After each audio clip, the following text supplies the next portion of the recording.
All right, man, let's go Denver Broncos at the Las Vegas Raiders. Broncos favored by 6.5 here, Sunday at 4:05.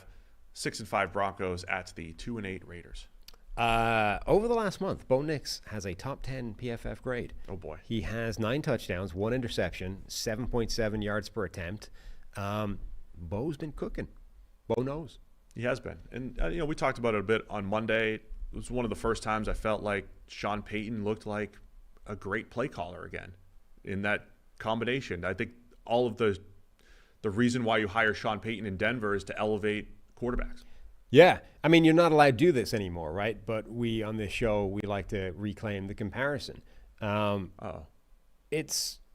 like, for a long time, Drew Brees was criticized for dink and dunk, right? Where's the deep ball? It's all dink and dunk. It's all like, that was the criticism of that offense. This is looking a lot like that, where it's not like the deep ball isn't there. I mean, there was a really nice play last week where he rips the seam, hits a guy over the middle, intermediate level. But it's primarily a short passing, high accuracy, high volume offense that has occasional deep shots in there.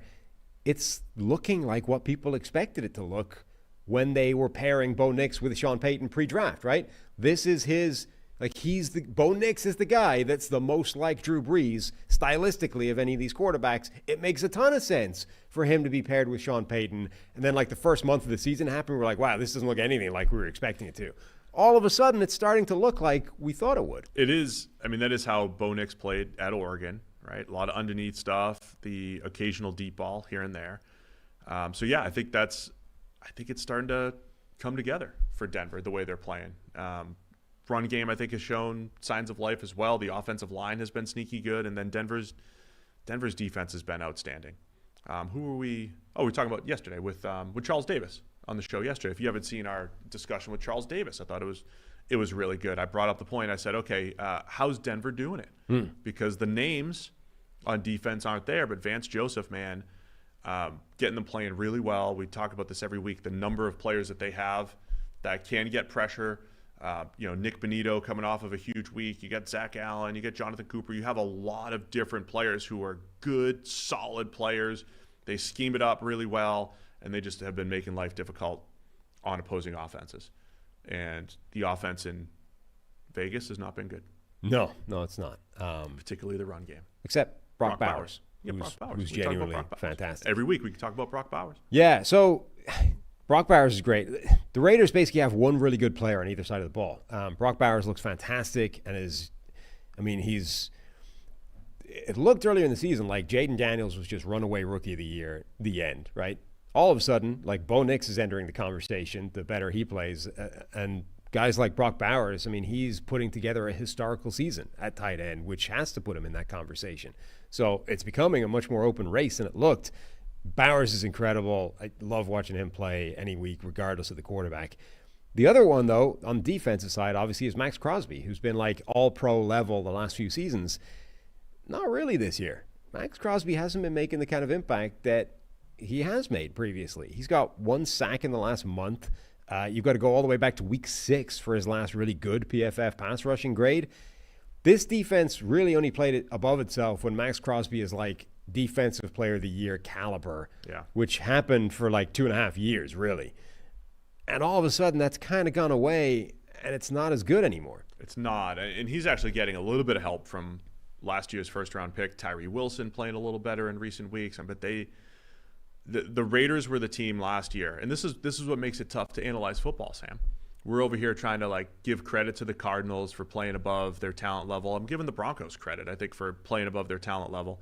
The Raiders did that down the stretch last year, where it was Maxx Crosby and who else? Like, what other names? Right.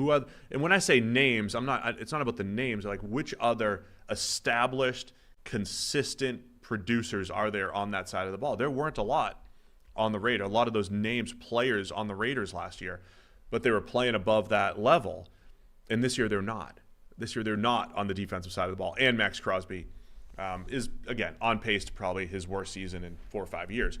So that's what's been tough, right? They have not been able to scheme it up, to play above their level, and they're going to go into another offseason where I'm going to say, hey, they need some defensive playmakers because they're hurting. Yeah. But they really found an offensive playmaker in Brock Bowers who's not full must-see TV, but he's the best reason to watch the Raiders right now. Best reason to watch the Raiders. The best reason.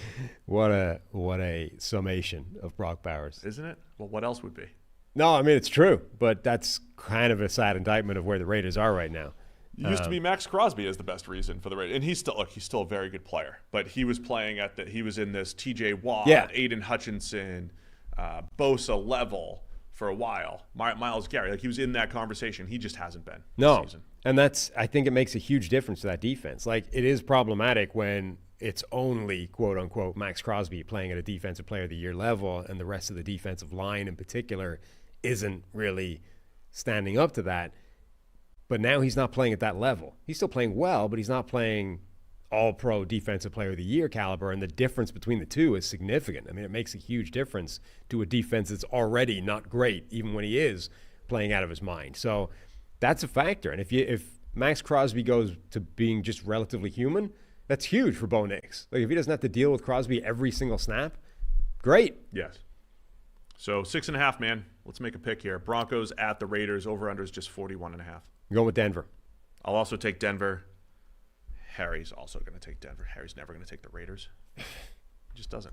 You need to show him some old, AFL tape and the John Madden Raiders and those kinds of things. This is a Super Bowl team. Harry just will never take a team that's 2-8. Yeah. He's just never going to take an underdog like that. Thanks for watching all the way to the end of our video. For more great content, click here to subscribe and here to watch another video. We'll see you again soon.